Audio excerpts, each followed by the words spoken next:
Assalamualaikum, jumpa lagi dengan saya, Emi Rosidah. Mari kita melanjutkan pembahasan atau menyimak tentang pembelajaran berdiferensiasi pada kurikulum Merdeka. Yuk kita ikuti.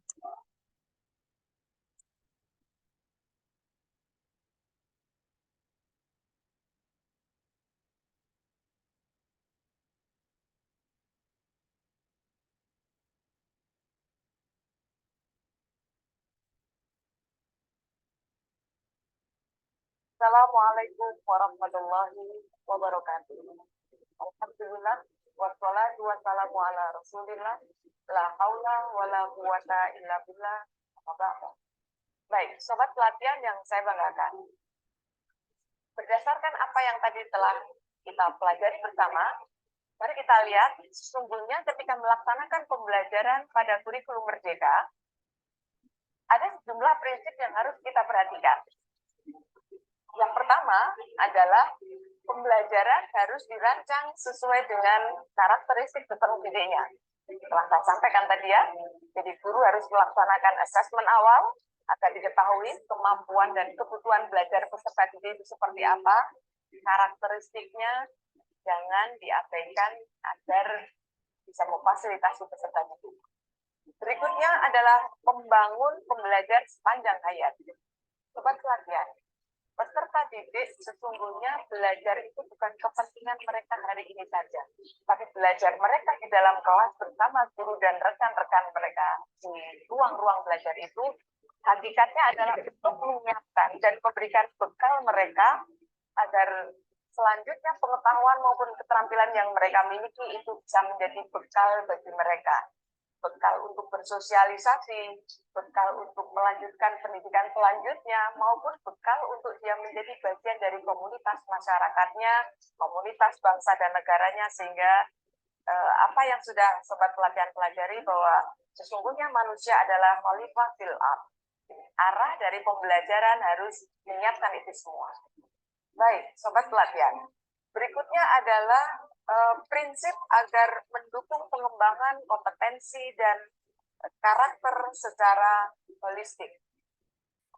Sobat pelatihan, bahwa aktivitas pembelajaran kiranya seorang guru tidak hanya berorientasi mentransfer materi saja. Karena ketika seorang guru melaksanakan pembelajaran dengan orientasi atau tujuan sekedar menyampaikan materi kepada siswanya, maka sesungguhnya sudah kalah dengan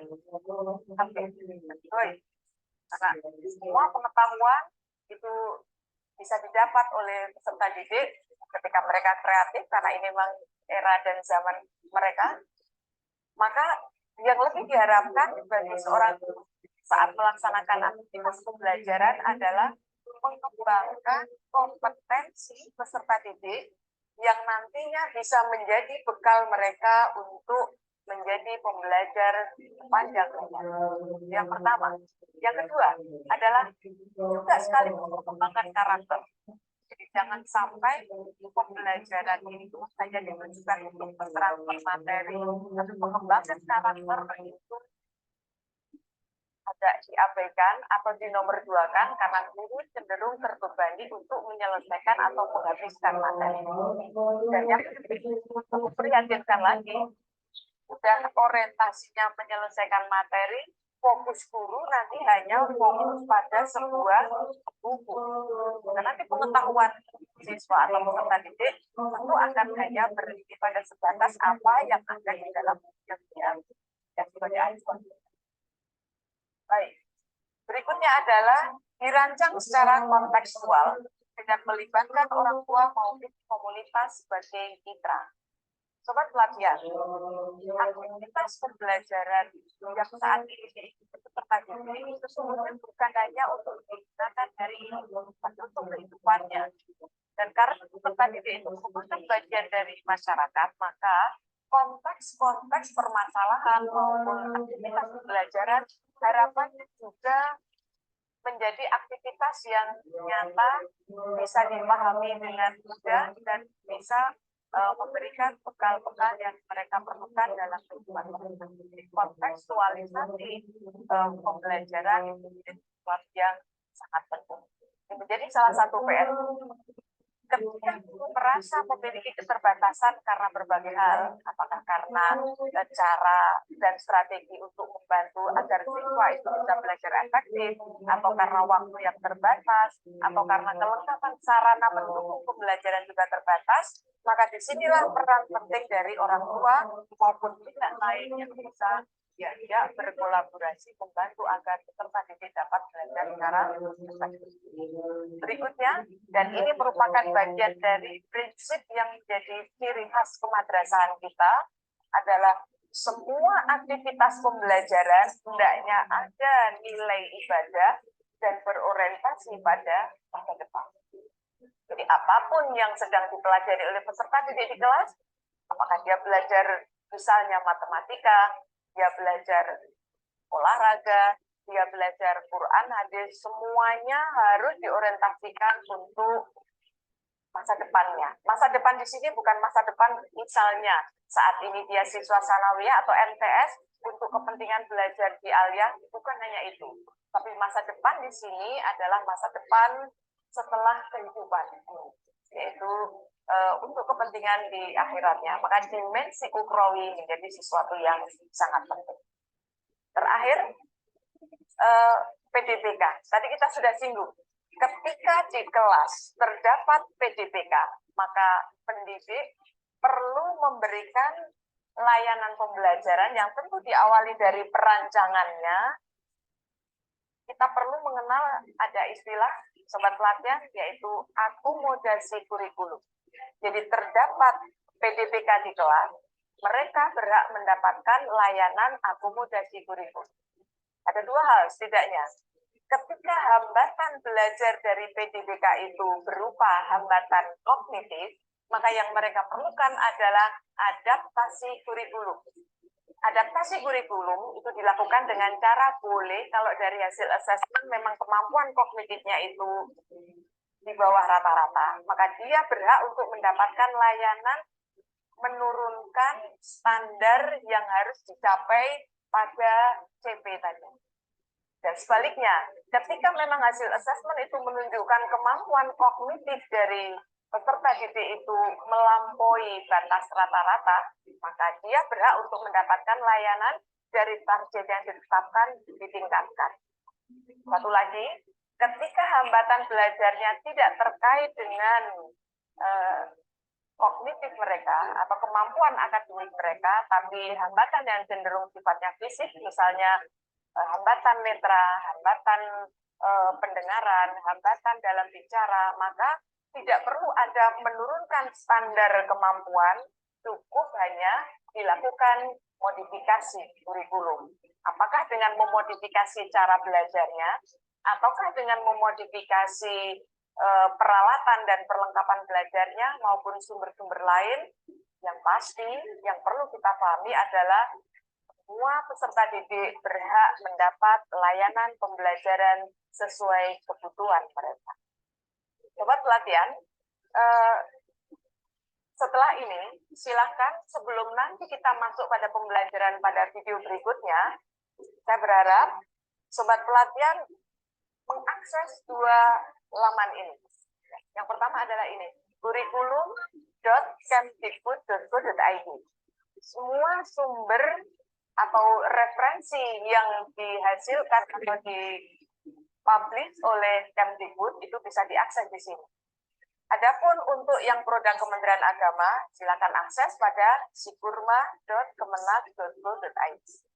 Sekilas akan saya tunjukkan seperti apa tampilannya.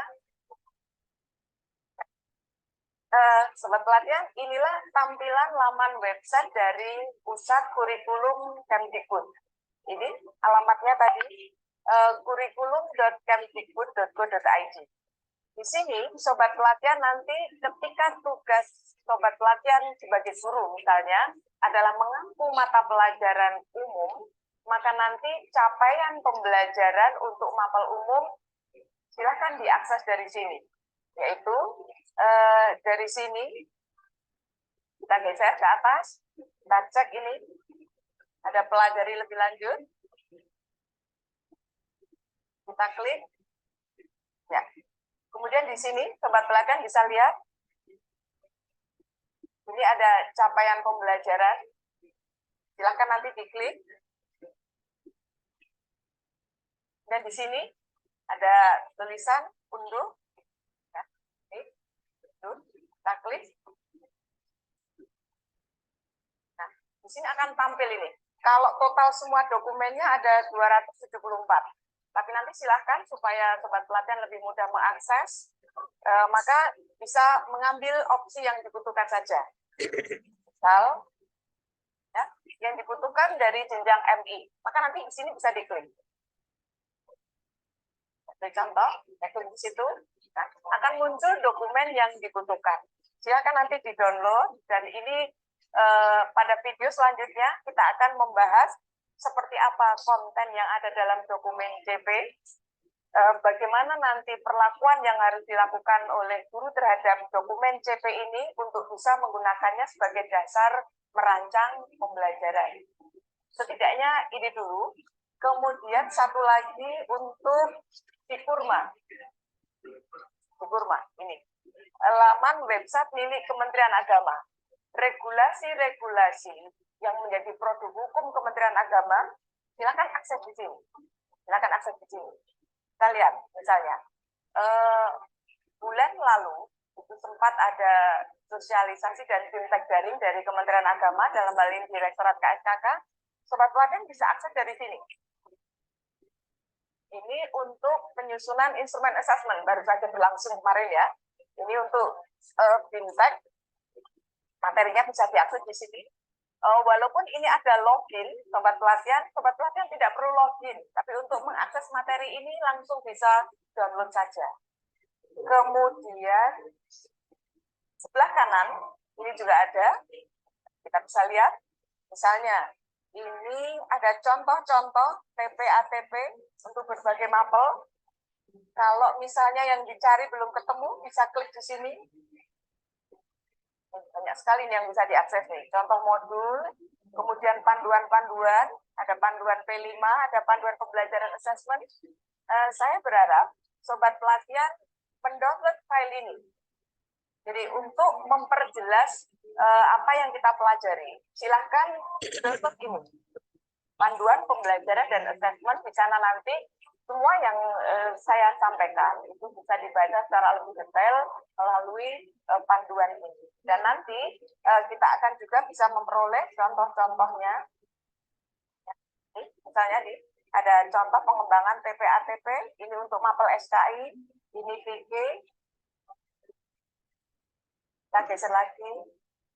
Ini ada bahasa Arab, ini ada akidah, dan seterusnya. Baik, Sobat Pelatihan yang saya banggakan, untuk kesempatan kali ini saya rasa cukup. Nanti kita akan lanjutkan pada sesi berikutnya, dan saya berharap sebelum nanti mengikuti sesi berikutnya, Sobat Pelatihan telah mendownload CP dari masing-masing mapel, terutama mapel yang menjadi tugas dari Sobat Pelatihan semuanya. Terima kasih, selamat mempelajari CP, dan contoh-contohnya barangkali sudah bisa diakses dari laman tadi.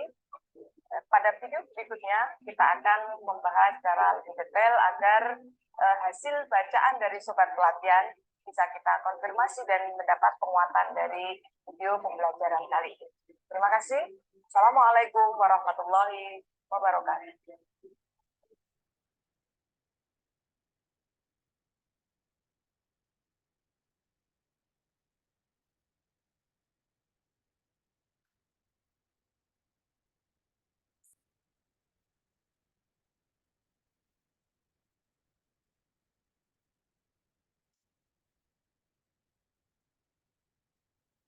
Iya, itu tadi belajar kita tentang kurikulum merdeka, khususnya prinsip-prinsip pembelajaran yang ada di kurikulum merdeka. Semoga bermanfaat. Kita akan ketemu di lain kesempatan.